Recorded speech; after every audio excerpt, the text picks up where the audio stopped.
मैं अपना विचार व्यक्त कर रहा हूँ। बहुत सारे व्यक्ति यूँ कहते हैं कि माँ के चरणों में जन्नत होती है। ये बात सही है कि माँ के चरणों में जन्नत होती है, लेकिन बहुत सारे यूँ भी कहते हैं कि पिता के चरणों में जूता होता है। ये बात सही है, सटीक बैठती है। इसकी पुष्टि मैं अपने शब्दों में करता हूँ। कुछ लोग यूँ कहते हैं कि माँ के चरणों में जन्नत होती है, तो मैं यूँ कहता हूँ कि बाप के चरणों में जूता होता है। इसकी मैं पुष्टि करता हूँ, मेरे शब्दों में करता हूँ, तथ्यात्मक बात करता हूँ। जैसे कि माँ एक मोम की तरह होती है।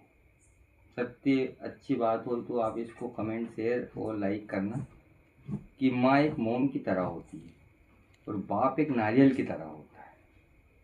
माँ एक मोम की तरह होती है और बाप एक नारियल की तरह होता है।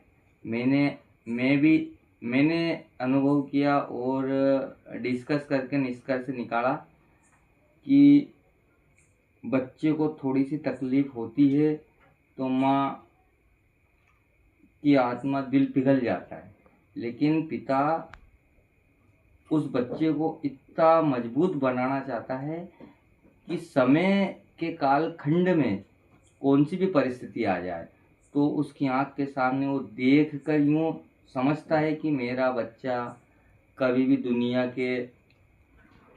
की माया जाल में फंसकर वो अपने आप को निकाल सकता है। कैसी भी परिस्थिति आए वो उसको इतना परिपक्व बनाना चाहता है कि हालात कैसे भी हो वो हालात से निमटने में सामर्थ्य रहे। ये पिता होता है और इसीलिए बालक को जो भी है उनको पिता से कुछ हद तक एक माँ की तुलना में ज़्यादा लगाव नहीं देता है। तो मैं चाहता हूँ कि जो यूँ कहते हैं ना कि माँ के चरणों में जन्नत होती है, तो इसीलिए कहते हैं लोग कि माँ के चरणों में जन्नत होती है। लेकिन पिता का स्वभाव कठोर होना भी स्वाभाविक है। और ये अपने विचार थे साथियों। इसमें जो भी आप प्रतिक्रिया देना चाहते हो, मैं यूँ नहीं कहना चाहता हूँ कि हर इंसान को पुरुष प्रधान बनना चाहिए, क्योंकि माँ सरल कोमल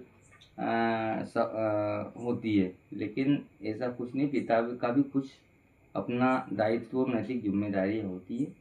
जय हिंद साथियों।